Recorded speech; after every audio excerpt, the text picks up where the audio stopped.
들려온 여러 가지 뉴스들 중에 우리의 마음을 무겁고 힘들게 한 소식들이 있었습니다. 그러나 지난 한 주간 또한 해외에서 우리에게 들려온 두 가지 소식이 한국인들에게 큰 힘과 용기를 주었습니다. 첫째는 중국에서 열린 아시아 23세 이하 축구대회에서 이 베트남이 준우승을 했다는 소식입니다.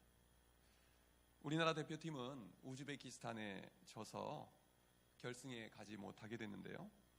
베트남이 역사상 최초로 결승전에 진출을 했습니다. 그래서 베트남 전체가 열광의 도가니가 되었습니다. 그런데 왜 이 소식이 우리나라 사람들에게도 좋은 소식이 되었을까요? 그것은 감독 때문입니다. 감독이 누굽니까? 한국 사람 박항서 감독입니다. 2002년도 월드컵 때 히딩크 감독이 우리나라 대표팀을 4강까지 끌어올릴 때 거기에서 코치로 일했던 분입니다. 그런데 이번에는 베트남 대표팀의 감독으로 활약하면서 베트남의 영웅이 되었습니다. 이번 일로 박항서 감독은 베트남에서 훈장까지 받았다고 합니다. 그래서 이 박항서 감독이 베트남의 축구의 새바람을 일으키고 더불어서 한류의 새바람을 일으키고 있다는 소식입니다. 베트남은 이 대회 전까지 한 번도 이겨본 일이 없는 팀들을 하나하나 이기고 결승까지 올라갔습니다. 첫 번째 호주 팀을 이겼습니다. 그리고 거의 숙적 관계면서 늘 이기고 싶어도 못 이겼던 태국 팀을 이번에 처음으로 이겼다고 합니다. 그리고 전번 대회 우승자인 이라크도 이기고 또 4강에서는 강팀인 카타르도 이겼습니다. 그리고 결승까지 올라갔습니다. 얼마나 신이 났겠습니까? 남의 나라 이야기라고 하나도 신이 안 나시죠? 자, 그러면 우리나라 선수 이야기를 두 번째로 들려드리겠습니다. 지난주에 호주에서 열린 테니스 대회에서 우리나라의 정현 선수가 세계 최고의 선수들을 꺾고 4강까지 올라갔습니다. 한국 선수로는 처음 있는 일이라고 합니다. 마치 축구에서 우리가 월드컵 4강에 올라갔을 때 온 국민이 기뻐하지 않았습니까? 거의 기적이 일어났다 했는데 이번 이 호주에서 있었던 테니스 대회에 4강까지 올라간 것은 그와 버금가는 놀라운 일이라고 합니다. 물론 아쉽게도 그 발바닥 부상으로 인해서 준결승에서 기권패를 하긴 했지만 이 정현 선수가 보여준 그 탁월한 실력과 정신력으로 인해서 세계 모든 이들의 시선이 우리 정현 선수에게 그리고 한국에 집중이 되었다는 것입니다. 정현 선수가 우리 모든 국민들의 마음에 또 희망의 돌풍을 일으켜 주었습니다. 요즘 우리 국민들 살면서 신나는 일이 별로 없지 않습니까? 힘든 얘기만 많이 들려오지 않습니까? 그리고 또 우리 젊은 세대들이 많이 마음이 힘들다, 낙심됐다 하는 이때에 정말 우리 정현 선수가 우리 국민들에게 또 우리 청년들에게 희망의 바람을 일으켰던 것입니다. 우리나라에서 테니스는 별로 인기가 없는 종목이죠. 그런데 이번 일로 인해서 테니스에 관심을 많이들 갖게 됐다고 합니다. 이렇게 날씨가 추운데도 테니스장에 바람이 불고 있답니다. 사람들이 이렇게 등록을 많이 하고 하다가 쉰 사람은 다시 찾아가고 안 배운 사람은 또 배울까 하고 그리고 테니스 용품장에도 신바람이 났답니다. 매출이 쑥쑥 올라가고 있다는 것이죠. 한 선수가 몰고 온 바람이 이렇게 대단합니다. 오늘 본문에도 새 바람에 대한 이야기가 나옵니다. 절망의 시대를 살아가던 이스라엘 백성들에게 하나님께서는 이 에스겔 선지자를 통해서 새 바람을 불러 일으키고 계십니다. 하나님의 은혜를 사모하며 이 자리에 나오신 모든 분들 위해 하나님께서 새 바람을 일으켜 주시고 새 은혜를 부어주실 줄로 믿습니다. 오늘 본문에서 이스라엘 백성들이 살아가고 있는 현실은 어떻습니까? 그들에게는 희망이 없습니다. 이스라엘 백성들은 절망 속에서 살아가고 있었던 것입니다. 우리 1절 2절의 말씀을 함께 읽겠습니다. 시작. 여호와께서 권능으로 내게 임재하시고 그의 영으로 나를 데리고 가서 골짜기 가운데에 두셨는데 거기 뼈가 가득하더라. 나를 그 뼈 사방으로 지나가게 하시기로 본즉 그 골짜기 지면에 뼈가 심이 많고 아주 말랐더라. 뼈가 심이 많고 아주 말랐더라. 여호와께서 에스겔에게 권능으로 임하셨습니다. 그리고 그의 영으로 에스겔을 데리고 골짜기의 가운데에 두셨습니다. 여기서 보면 그의 영으로라고 하는 표현이 나오는데, 이 영이라는 말은 히브리어로 루아흐라고 하는데 영으로도 번역하고 또 바람이라고도 번역합니다. 그러니까 이 말씀은 이렇게도 번역할 수가 있는 것이지요. 그의 바람으로 나를 골짜기 가운데에 두셨다. 여호와의 바람이 불어와서 에스겔을 골짜기 가운데로 옮겨 놓았다는 것입니다. 여호와 하나님께서 이상 가운데에서 에스겔을 데려가신 곳은 마른 뼈로 가득 찬 골짜기였습니다. 오래전 그곳에서는 치열한 전투가 있었던 모양입니다. 모두가 몰살당했다 싶을 정도로 그곳에는 마른 뼈로 가득 차 있었습니다. 그곳에는 생기가 없었습니다. 그곳에는 생명의 흔적조차 없었습니다. 오직 사망이, 오직 절망이 가득한 골짜기였습니다. 이곳 한가운데 서서 에스겔 혼자 그 가운데 서서 얼마나 두려웠겠습니까? 얼마나 끔찍했겠습니까? 이 마른 뼈는 무엇을 의미하는 것일까요? 11절에 답이 있습니다. 또 내게 이르시되 인자야 이 뼈들은 이스라엘 온 족속이라. 그들이 이르기를 우리의 뼈들이 말랐고 우리의 소망이 없어졌으니 우리는 다 멸절되었다 하느니라. 이 뼈들이 무엇을 의미합니까? 온 이스라엘 족속들을 의미하는 것입니다. 왜 이스라엘 백성들을 마른 뼈로 표현했을까요? 그 이유는 이스라엘 백성들에게 희망이 말라버렸기 때문입니다. 그들에게는 앞으로 더 나아지리라는 소망이 전혀 남아있지 않았습니다. 11절에 우리는 다 멸절되었다라는 말이 나오지요. 이 말을 히브리어로 보면 의미가 끊어졌다는 말입니다. 줄이 칼로 잘려서 끊어져 버렸을 때 바로 이 표현을 씁니다. 이스라엘 백성들은 희망의 줄이 끊어져 버렸습니다. 잘린 희망을 무엇이라고 합니까? 절망이라고 하지요. 몸에서 잘려나가서 제각기 나뒹구는 그 마른 뼈들처럼 이스라엘 백성들은 희망이 끊어져서 그들은 미래가 없었던 것입니다. 앞은 어둡기만 했습니다. 끝이 보이지가 않았습니다. 그런 절망의 깊은 골짜기에 이스라엘 백성들이 살아가고 있었던 것입니다. 이스라엘 백성들이 도대체 어떤 상황 속에 살아가고 있었습니까? 그들은 전쟁에서 패해서 바벨론의 포로로 끌려왔습니다. 그들이 늘 마음에 의지하고 있던 예루살렘 성전은 함락돼 버리고 말았습니다. 그리고 그들의 고국은 불탔고 그들의 성벽은 허물어져 버렸습니다. 더 안타까운 것은 고국으로 돌아가리라는 희망이 조금도 남아있지 않았다는 사실입니다. 포로 생활은 눈물로 견디는 세월이었습니다. 끝이 없는 세월이었습니다. 절망에 관하여 이탈리아의 시인 단테는 신곡이라는 그의 작품에서 이렇게 시작합니다. 인생길의 한중간에서 나는 올바른 길을 잃어버렸기에 어두운 숲속을 헤매고 있었다. 혹시 여러분들 중에도 마치 길을 잃은 것처럼 도대체 어찌할 바를 모르고 하루하루 막막하게 지나고 계신 분은 없으십니까? 단테는 지옥문에 들어가면서 거기에 이런 글귀가 문에 써 있는 것을 봅니다. 여기 들어오는 자는 모든 희망을 버려라. 지옥은 어떤 곳입니까? 모든 희망을 버린 곳입니다. 일말의 희망도 남아있지 않은 그곳이 지옥입니다. 그러므로 희망이 없는 곳은 지옥이 됩니다.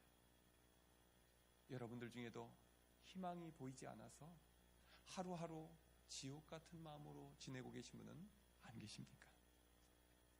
한국교회에도 희망을 찾기 어렵다는 이야기가 종종 들려오곤 합니다.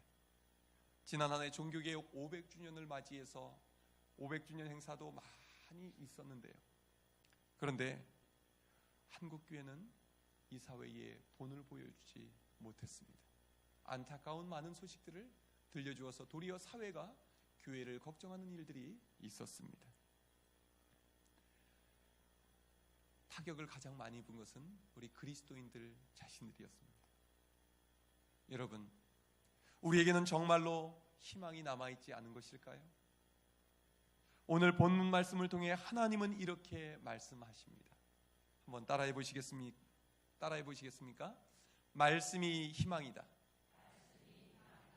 오늘 말씀 4절 5절 같이 읽겠습니다. 시작. 또 내게 이르시되 너는 이 모든 뼈에게 대언하여 이르기를 너희 마른 뼈들아 여호와의 말씀을 들을지어다.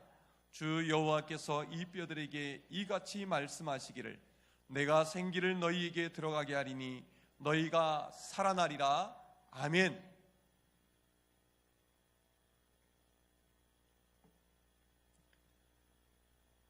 너희에게 생기가 들어가리니 너희가 살아나리라. 3절에서 하나님은 에스겔에게 이렇게 물으십니다. 이 뼈들이 능히 살겠느냐? 에스겔은 그런 일을 본 적이 없었습니다. 어떻게 마른 뼈가 살아납니까? 그러나 하나님이 물으시니 어떻게 대답을 해야 되겠습니까? 그는 정말로 지혜롭게 대답합니다. 주 여호와여 주께서 아시나이다. 그때 하나님이 말씀하십니다. 너는 이 뼈들에게 대언하여 이렇게 말해라. 너희 마른 뼈들아 여호와의 말씀을 들을지어다. 상식적으로 이해가 안 됩니다. 어떻게 마른 뼈가 말씀을 듣습니까? 그런데 하나님은 말씀을 선포하라 하십니다. 내가 생기를 너희에게 들어가게 하리니 너희가 살아나리라. 절대 절망의 상황 속에서 희망의 말씀이 선포가 됩니다. 사망의 음침한 골짜기에서 생명의 말씀이 선포가 됩니다. 말씀이 들어가면 살아납니다. 말씀이 들어가야 살아납니다. 할렐루야. 하나님께서 계속해서 6절에서 말씀하십니다.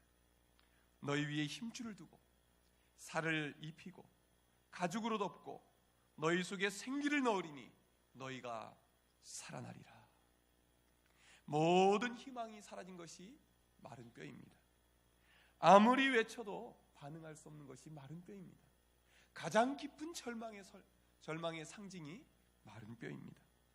그런데 그 마른 뼈에 하나님의 말씀을 선포하라고 하시는 것입니다. 에스겔이 하나님의 명령에 순종해서 말씀을 선포할 때에 무슨 일이 일어납니까? 우리 7절 함께 읽겠습니다. 시작.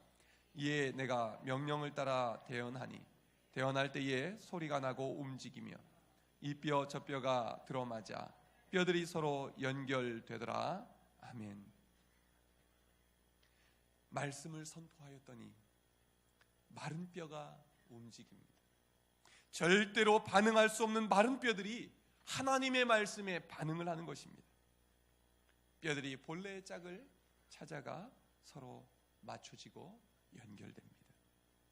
그 다음에 더 놀라운 일이 생깁니다. 맞추어진 그 뼈들 위에 힘줄이 생깁니다. 살이 오릅니다. 살가죽이 덮입니다. 조금 전에 여기저기 흩어진 채 형체를 알 수 없었던 그 수북한 뼈로 가득했던 골짜기에 이제는 건장한 사람들의 형체로 가득 차게 됩니다. 무질서의 골짜기가 질서의 골짜기가 되었습니다. 사망의 골짜기가 생명의 골짜기가 되었습니다. 절망의 골짜기가 희망의 골짜기가 되었습니다. 여러분, 말씀이 희망입니다. 말씀이 들어가면 희망이 생깁니다. 희망은 우리 안에서 저절로 생겨나지 않습니다. 희망은 오직 하나님으로부터 우리에게 부어지는 것인 줄로 믿으시기 바랍니다. 깊은 절망 속에 있었던 사람 중에 다윗이 있었습니다. 다윗은 39편 7절에서 이렇게 노래합니다. 주여, 이제 내가 무엇을 바라리요? 나의 소망은 주께 있나이다. 또한 62편 5절에서 이렇게 노래합니다. 나의 영혼아, 잠잠히 하나님만 바라라.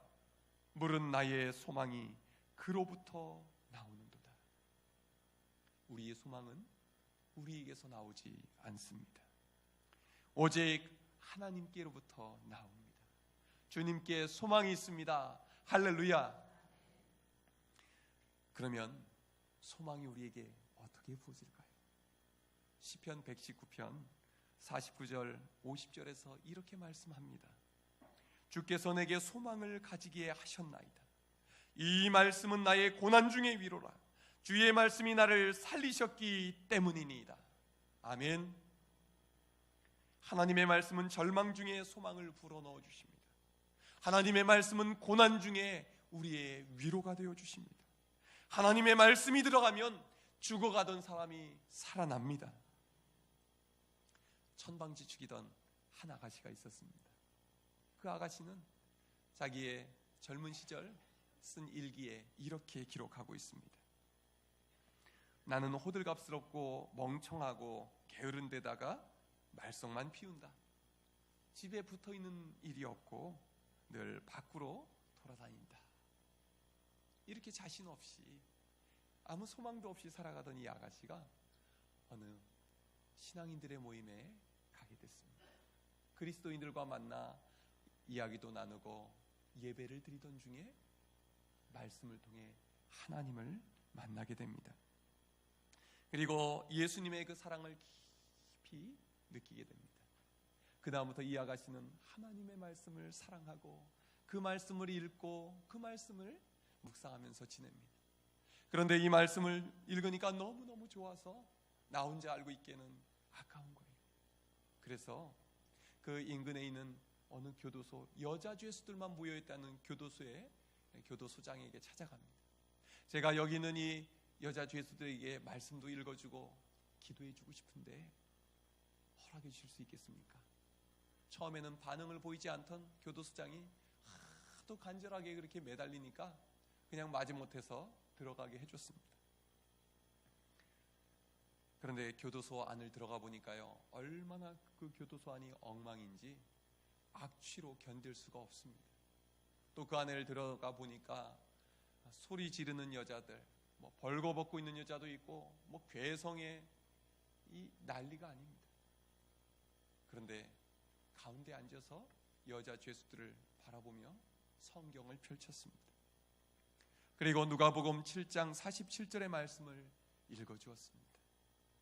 내가 내게 말하노니 저의 많은 죄가 사하여졌도다. 이는 저의 사랑함이 많음이라. 사함을 받은 일이 적은 자는 적게 사랑하느니라. 기도하며 진심을 담아 하나님의 말씀을 읽어주었을 때 그 중에 몇몇 여자 흉악범들의 마음이 감동했습니다. 인생을 포기하고 살아가던 여자들의 마음에 말씀이 들어가자 변화가 일어난 것입니다. 마른 뼈와 같이 죽지 못해 살아가던 이 여자 죄수들의 그 마음에 희망이 생겨났던 것입니다. 이때부터 이 여인은 그 감옥 안에 있는 방 하나를 개조해달라고 부탁을 했습니다. 그래서 이 여자 죄수들을 모아다가 같이 성경을 읽어주고 예배하고 기도하고 또 그곳에서 또 공부도 시켜주고 기술도 가르치고 재소자 사역을 시작했습니다. 여자 죄수들은 하나님의 말씀으로 인해서 새 삶을 찾게 되었습니다. 이렇게 해서 교도소 환경 개선 운동이 일어나게 됐습니다. 이 일은 다른 교도소로 전국으로 퍼져갔고 다른 나라로 확대가 되었습니다. 이 여인의 이름은 엘리자베스 프라이라는 여인입니다. 영국 여인인데 이 여인으로 인해서 교도소의 문화는 바뀌게 되었고 환경은 개선이 되어서 오늘날과 같이 환경이 좋아졌다고 합니다. 하나님의 말씀이 한 여인에게 들어가서 그 여인을 새 사람이 되게 하셨습니다. 그리고 이 여인을 통해 하나님의 말씀이 절망 속에 살아가던 흉악범들의 그 마음속에 들어가 희망을 불러일으키고 새 삶을 살게 했습니다. 여러분, 말씀이 희망입니다. 말씀이 들어가면 희망이 생깁니다. 우리가 먼저 하나님의 말씀으로 가득 차서 우리 안에 희망으로 가득 채워지기를 바랍니다. 또 우리 자녀들 중에 꿈이 없다 걱정하고 있는 분들이 계십니까? 우리 자녀들에게 하나님의 말씀이 들어가도록 도와주시기 바랍니다. 그 말씀이 우리 자녀들에게 꿈을 주고 소망을 불러일으킬 것입니다. 우리 주위에 살아가는 삶의 의미가 없이 소망이 없이 살아가고 있는 이웃들이 있습니까? 그분들에게 하나님의 말씀을 전할 수 있기 바랍니다. 그 말씀이 사람을 살려냅니다. 말씀으로 마른 뼈가 사람의 형상을 갖추게 되었습니다. 그 후에는 무엇이 필요할까요? 함께 따라해 보시기 바랍니다. 성령의 생기를 부으소서. 9절 말씀 함께 읽겠습니다. 또 내게 이르시되 인자야 너는 생기를 향하여 대언하라. 생기에게 대언하여 이르기를 주 여호와께서 이같이 말씀하시기를 생기야 사방으로부터 와서 이 죽음을 당한 자에게 불어서 살아나게 하라 하셨다 하라. 아멘. 생기가 필요합니다. 생기가 들어가야 합니다. 하나님의 말씀이 선포됐을 때의 마른 뼈는 사람의 모양을 갖추게 되었습니다. 그러나 아직 생기는 없었습니다. 사람의 모양인데 숨을 안 쉬면 우리가 무엇이라고 부릅니까? 시체라고 하죠. 시체는 아직 죽어 있는 상태입니다. 숨 쉬지 않는 몸뚱이입니다.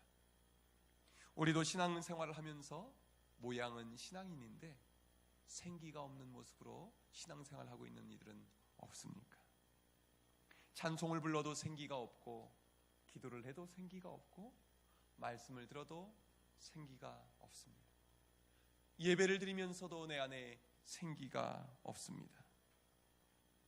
겉모습은 예수 믿는 사람인데 그의 삶을 너무나 밋밋해서 살아있는 것 같지가 않습니다.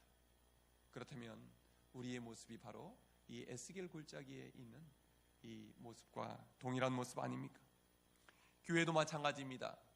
겉모양은 교회인데 예배의 감격도 없고 찬양의 기쁨도 없고 기도의 힘도 없고 교회 밖으로 아무런 영향력도 미칠 수 없다면 우리의 모습이 바로 이 에스겔 골짜기에 있는 이 숨쉬지 않는 그 모습, 그 사람의 형체와 같은 모습이 아니겠습니까? 이것은 죽은 교회의 모습입니다. 한국 교회에 이런 교회가 늘어가고 있다는 것이 안타까운 사실이죠. 이 문제를 풀 수 있는 해법이 무엇이겠습니까? 우리 10절 같이 읽겠습니다. 시작. 이에 내가 그 명령대로 대언하였더니 생기가 그들에게 들어가매 그들이 곧 살아나서 일어난 극히 큰 군대더라. 아멘. 에스겔이 하나님의 말씀대로 선포하니 사람의 형체에 생기가 들어갔습니다. 생기가 들어가니까 숨을 쉽니다. 숨을 쉬게 되니까 이제는 누워있던 그 사람의 형체가 일어섭니다. 그리고 지극히 큰 군대가 됩니다. 그 누구도 상대할 수 없는 강력한 군대로 변화되었던 것입니다. 여러분, 생기가 무엇일까요? 우리 마지막으로 한 절만 더 읽겠습니다. 14절입니다. 시작. 내가 또 내 영을 너희 속에 두어 너희가 살아나게 하고 내가 또 너희를 너희 고국 땅에 두리니 나 여호와가 이 일을 말하고 이룬 줄을 너희가 알리라. 여호와의 말씀이니라. 아멘. 하나님은 생기를 말씀하시면서 그 생기는 내가 너희 속에 부어줄 나의 영이다. 바로 성령님을 말씀하고 있습니다. 하나님께서는 지금 절망 가운데 있는 이스라엘 백성들에게 말씀을 들려주시고 하나님의 영이신 성령님을 부어주시겠다 말씀하십니다. 성령님이 임하시면 그 영이 살아납니다. 성령님이 임하시면 이스라엘 백성들은 마른 뼈와 같은 그런 포로들이 아니라 강력한 하나님의 군대가 되어 일어나게 되는 줄로 믿습니다. 그들은 일어나서 무덤을 열고 나와서 이스라엘 땅으로 돌아가게 되리라 말씀합니다. 정말 이스라엘 백성들은 이 말씀대로 몇십 년이 지난 뒤에 자기들의 고국 땅으로 돌아가게 됩니다. 지금 이렇게 하나님의 말씀이 선포가 되고 생기가 들어가서 일어나 움직이는 그 모습은 마치 창세기 1장의 천지 창조의 때와 비슷한 모습입니다. 성령님이 수면 위에 운행하셨고 하나님은 말씀으로 천지를 창조하셨습니다. 그리고 흙으로 사람을 지으셨고 그 코에 생기를 부어 넣으셨습니다. 그랬더니 생명이 되었더라 말씀합니다.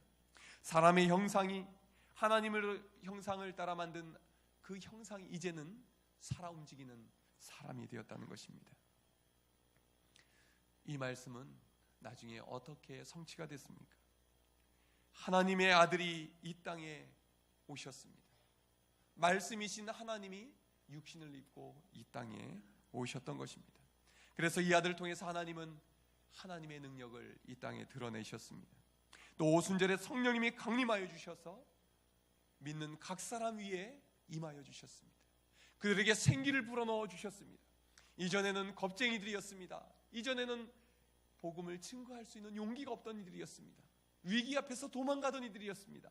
그러나 성령님이 임하시자 그들은 강력한 군대와 같이 그 누구도 상대할 수 없는 예수 그리스도의 군대가 되었습니다. 그들을 바리새인들이 막아설 수 없었습니다.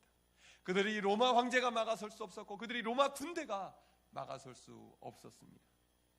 그리고 그들을 통해서 복음은 로마로부터 전 세계로 증거되었습니다.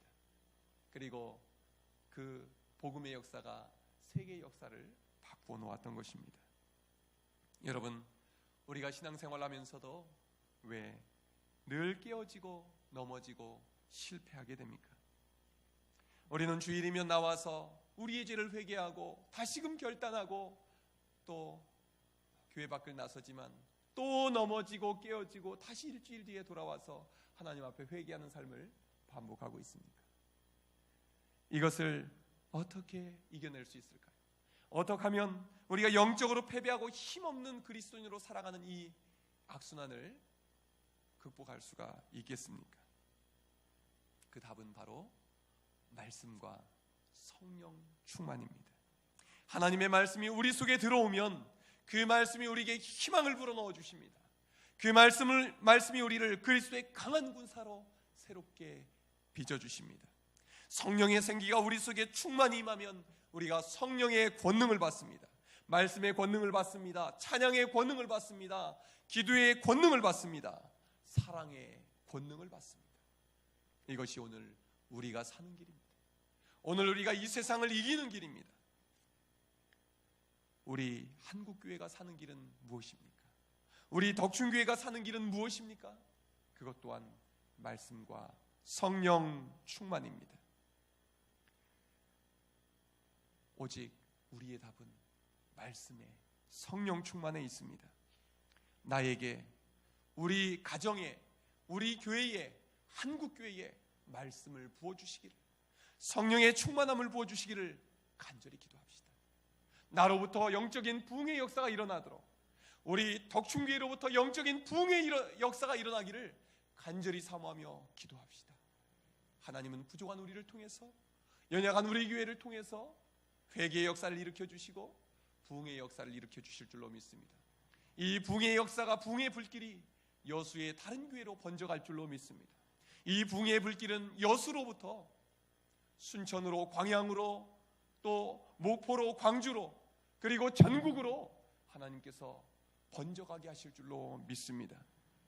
하나님께서 마른 뼈 골짜기의 환상을 통해 주신 그 약속을 우리를 통하여 이루어 주실 줄로 믿고 사모하며 나갈 때 하나님께서 올 한해 우리에게 놀라운 은혜의 역사를 보게 해주실 줄로 믿습니다. 기도하겠습니다. 하나님 아버지,